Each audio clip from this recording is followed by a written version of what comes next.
Have you ever tried to speak English and your brain suddenly refuses to think in English? You know the words. You learned the grammar.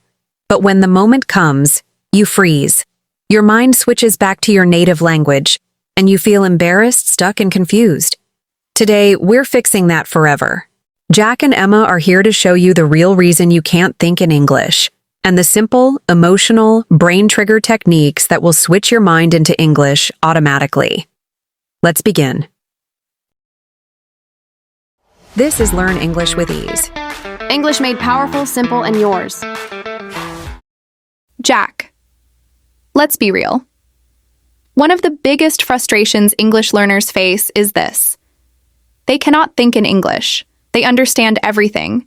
They can read posts, watch videos, listen to conversations, but inside their mind, the sentences appear in their native language first. Absolutely. And here's the thing people never talk about. Thinking in English is not a skill, it's a habit loop. Your brain automatically chooses the language it feels safest in. So if English feels connected to stress, pressure, embarrassment, your mind instantly switches out of English to protect you. Exactly.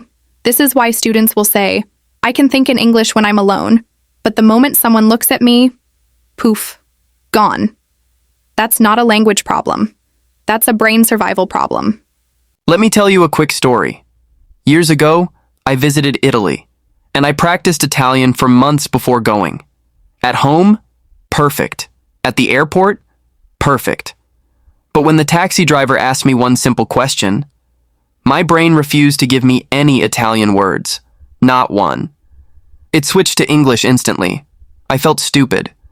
But I wasn't stupid. My brain was panicking.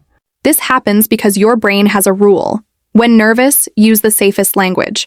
But English learners misunderstand this. They think, I'm not improving. Something is wrong with my brain. No. Your brain is doing exactly what it was trained to do. Let's break this down. There are 3 big reasons you can't think in English. Your brain doesn't trust English yet. Maybe you study English like a school subject, not like a language you live in. So the brain never promotes it to primary thinking language. You over-focus on correctness. If your brain believes, don't speak unless it is perfect, it will always switch back to your native language. It's a safety mechanism. You don't spend enough time speaking inside your head in English, not aloud, not writing, not repeating. I mean the quiet voice, the one that narrates your day. If that voice stays in your native language, you'll never think in English automatically. Let's make this practical. Imagine this. You're walking on the street. You see a coffee shop. Your mind says, I want coffee. That sentence, if it's in your native language, your brain has zero reason to switch to English. Exactly. But if you train your mind to say it in English, your brain will start believing, oh, okay. English is safe. English is familiar. English is natural. Jack, this reminds me of something students always tell me. They say, I don't think in English because translation feels natural. But that's not natural. That's simply what you've done for 15 years. Yes, your brain repeats what it knows, so if you've spent your whole life thinking in one language, switching to another won't happen magically. It happens gradually.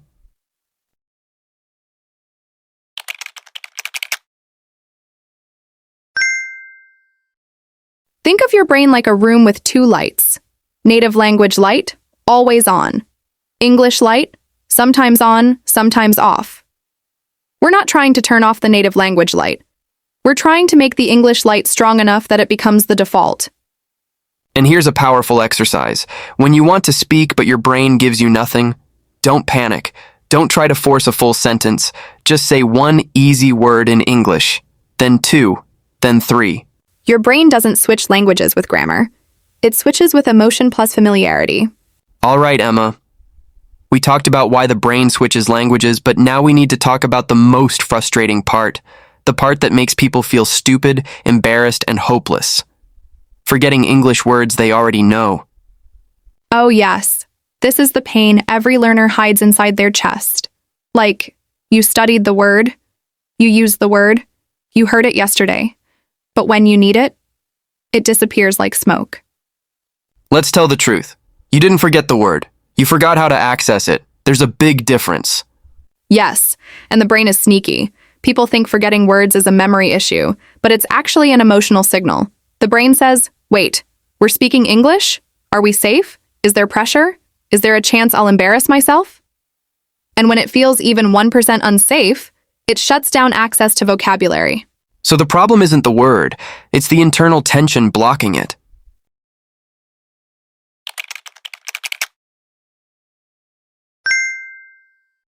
There are 3 steps your brain goes through when it forgets a word. Signal of danger, panic mode. Vocabulary access shuts down. And this happens fast, sometimes in 0.3 seconds. By the time you say, what was that word? Your brain has already closed the door.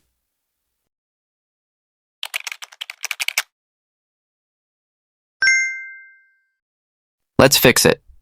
Right now. This is what English teachers never tell you. Your brain remembers stories, not words. Words are too weak on their own. You forget them because there's no emotional glue. Exactly. If you want to remember a word instantly, you need to attach it to something alive, something visual, something emotional, something meaningful. Let me give you an example. Take the word embarrassed. If you just read it in a book, you'll forget it. But if you remember the first time you mispronounced a word and everyone looked at you, that emotion sticks, and the emotion brings the word back. And this is why real conversation is more powerful than studying lists, because conversation has tension, laughter, speed, pressure, and pressure creates memory.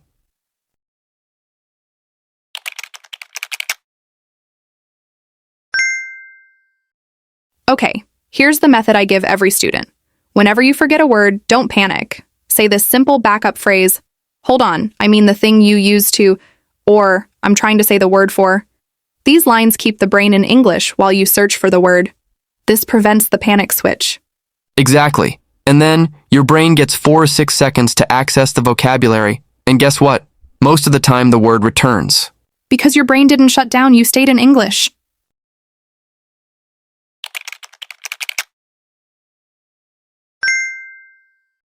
And if the word still doesn't come, use an easier word. Say big instead of huge. Say funny instead of hilarious. Say place to eat instead of restaurant. It doesn't matter. Your goal in conversation is flow, not perfection. Yes, because when your brain learns, even if I forget a word, I can still speak, you instantly unlock confidence. Your mind becomes relaxed, and when you're relaxed, you forget fewer words.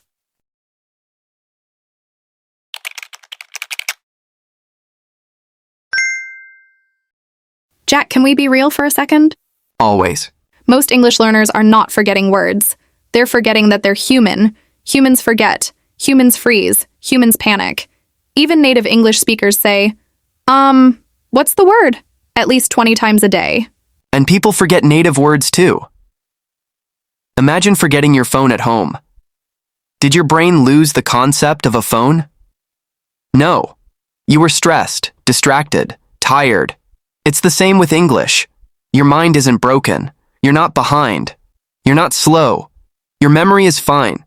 It's your emotional state that needs care.